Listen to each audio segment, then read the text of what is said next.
was to act as shuttering into which concrete could be poured.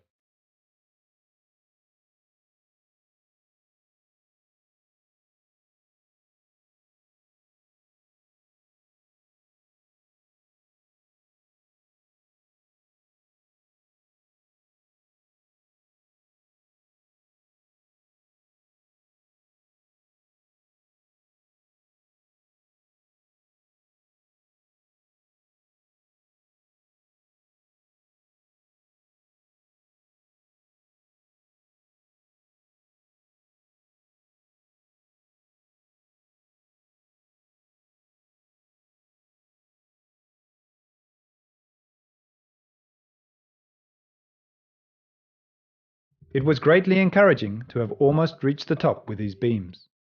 The last horizontal beams were cast in situ.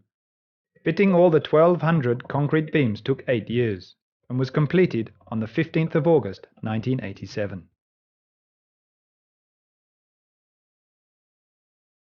A large circular slab covers the top between the last row of beams and the hole in the center, the hole through which the ray of light enters the inner chamber.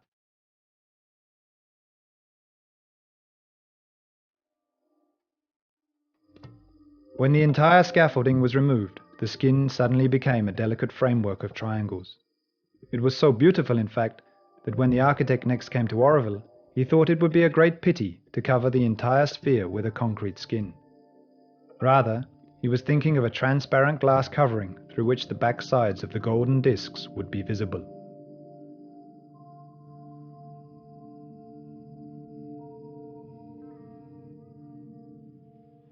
The space frame urgently needed a protective covering against the heavy monsoon rains.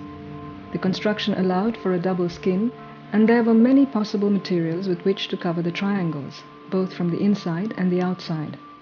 An important meeting took place on October 15, 1987. We're talking about how we covered the Matrimandir. And it goes back to, here I remember 15 years ago, I had a model in his room, which is a white glass sphere, and he was talking about the psychic qualities of the sunset against this glass thing. There's many visions that we can look into, but the problem is, as soon as we suggest... Different and controversial attempts on how to close the space frame were introduced. Coverage with marble slabs without discs, or the original design, ferrocement triangles with golden discs outside and glass inside. Every proposal was passionately discussed over the years, and finally it was decided to stick to the original design. This allowed the building of the skin to proceed in phases, thus keeping the flexibility of the construction schedule at its maximum.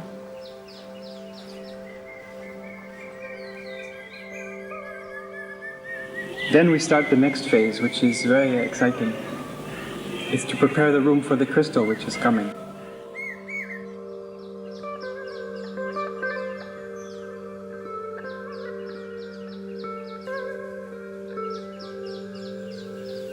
The marble you see was quarried in Massa, Italy, and it came over in 1978.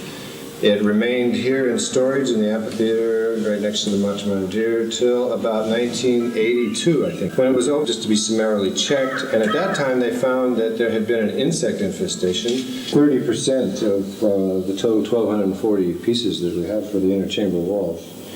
Fortunately, we found that using bleach over a period of time, from 2 days to maybe a week or so, we could solve this problem and clean out this nasty staining. The 1,200 pre-cut marble pieces are hoisted up into the inner chamber. The slabs are sorted by color to ensure that the various white shades flow harmoniously in all 12 rows. Each 25 kg slab has to be carefully adjusted and checked and installed in place with stainless steel clamps and adhesive before grouting the joints.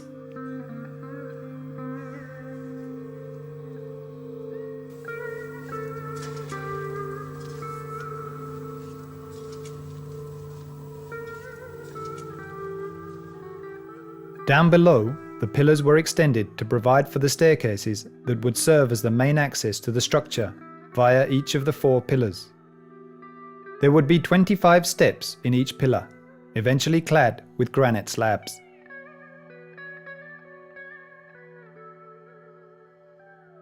Once inside, a twin spiral staircase winds up from the first to the second level, from where the twin ramps give access to the inner chamber.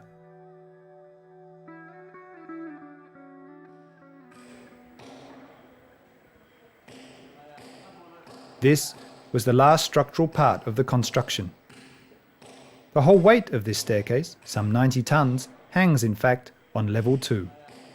On level 1, only the 2 lower landings of the staircase are joined to the main structure.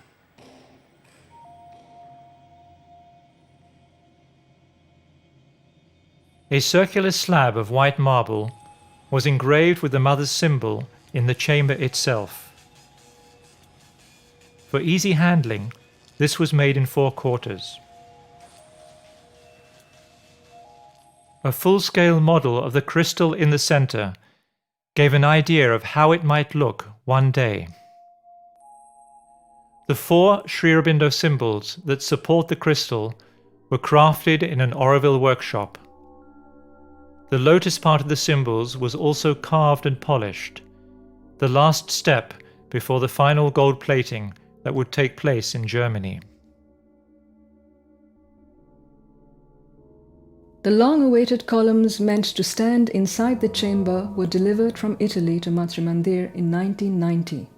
Specially made, these columns were made of seamless, galvanized pipes.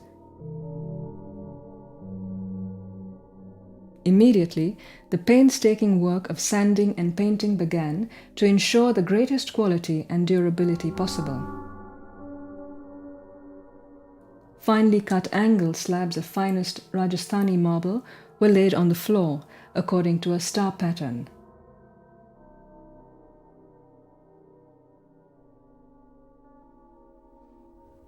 After a few months, all 12 columns, carefully wrapped in foam and plastic, were gently hauled up into the chamber and erected at their appointed places.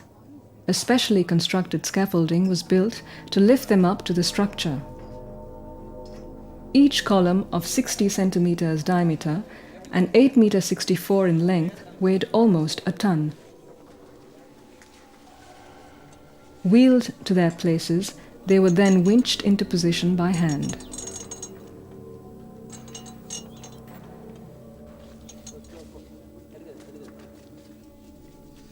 The columns were securely anchored to these footings by means of a strong cable which was stretched up through the middle of each column and fixed to a metal brace welded into the top end.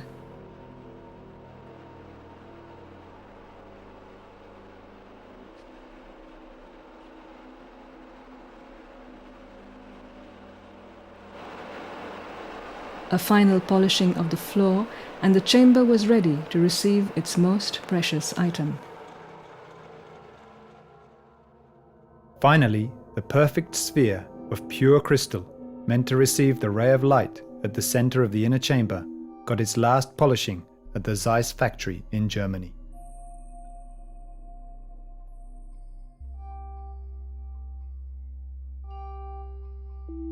Then it was here, on the morning of the 27th of April 1991, it was hoisted up to the inner room of Matrimandir inside its special container.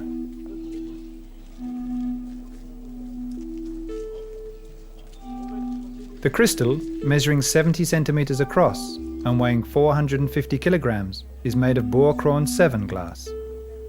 Purer than the purest natural crystal, the only one of its kind, the largest glass crystal globe in the world.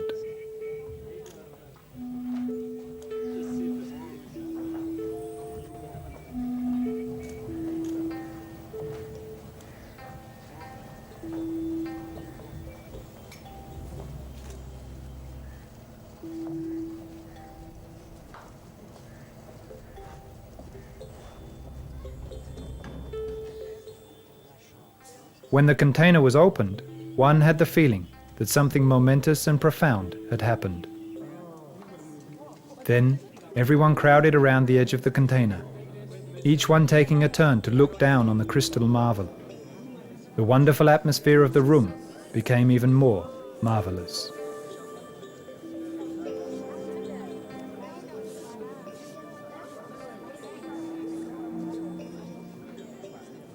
On the 15th of August 1991, after the bonfire at 6:30 a.m., the inner chamber was opened for Aurovilians and visitors. Climbing up the steep 50-meter ramp, they entered a sanctuary of peace and beauty. The crystal was still in its crate, off to one side, since the symbol on which the globe was to rest did not reach in time. A week later, the crystal was removed from the crate and mounted on top of a prototype model of the symbol for the initial test with the heliostat.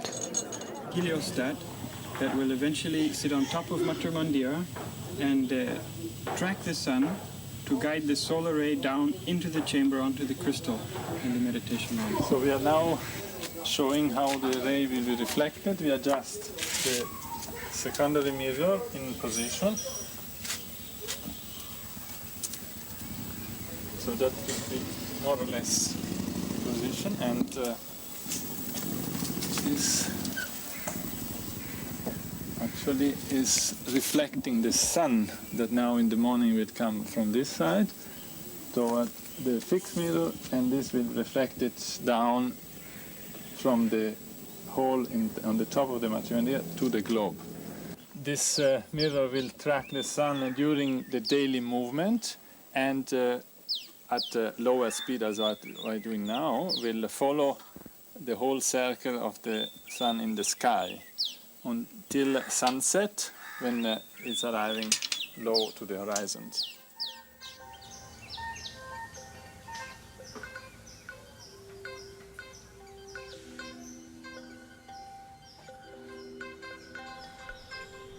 Finally, in February 1993, the gilded symbols to support the globe arrived on the site. A few days later, they were installed in the chamber with a large number of Aurovilians present.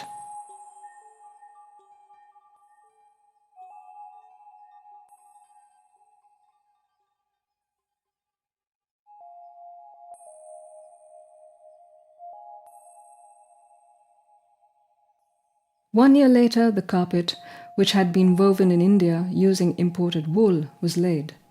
This was the final element to be installed in the room, thus completing the inner chamber.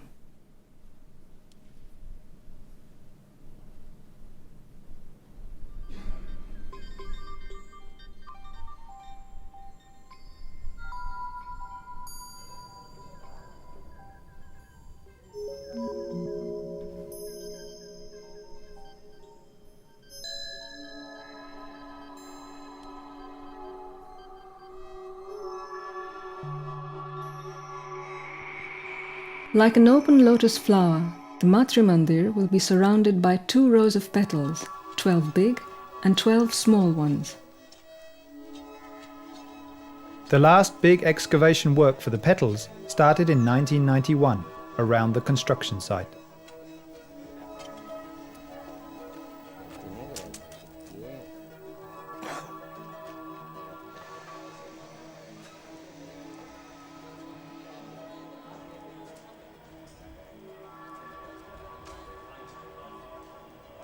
The big petals rise from the edge of the promenade around the future lotus pond beneath the structure.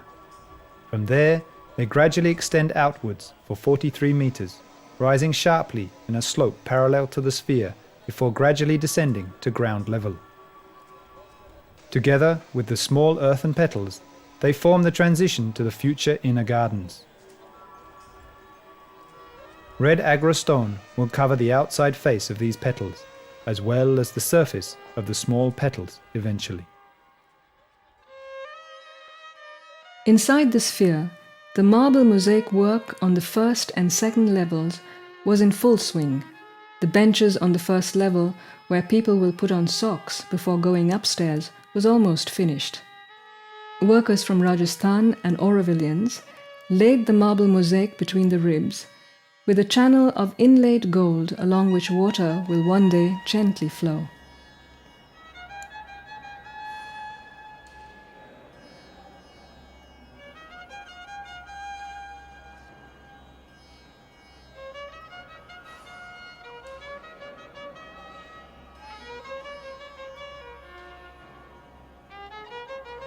The marble work on the double conical staircase leading to the second level was also completed. The grouting was cleaned, and after a final polishing, everything was covered with a protective cloth until the day the interior of the sphere is finally ready.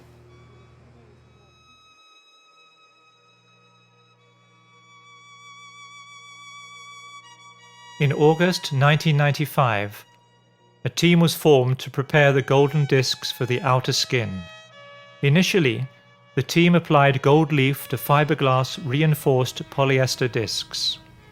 It was expected that this phase of manufacturing the golden discs would go smoothly and quickly, and so it would have, had it not been for the birds and the bees. The first test showed that the birds had damaged the gold foil with their excrement and claws, so it was back to square one. New research work discovered a way out. A sandwich of gold and glass tiles, such as was used on the Golden Temple in Bangkok centuries ago. The technique itself had been lost and had to be rediscovered. First, the glass was cleaned and cut, like the gold leaf, into 4 square centimeter pieces. Next, the individual leaves were put between the 2 pieces of glass and vacuum sealed in an oven. The edges of each tile were ground, and then they were glued onto the stainless steel discs.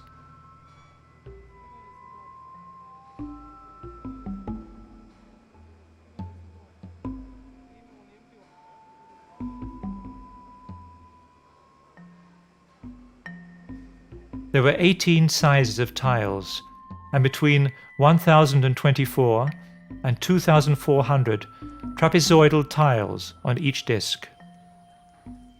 The end row pieces had to be bent into shape, and the space in between the tiles was grouted with yellow silicone.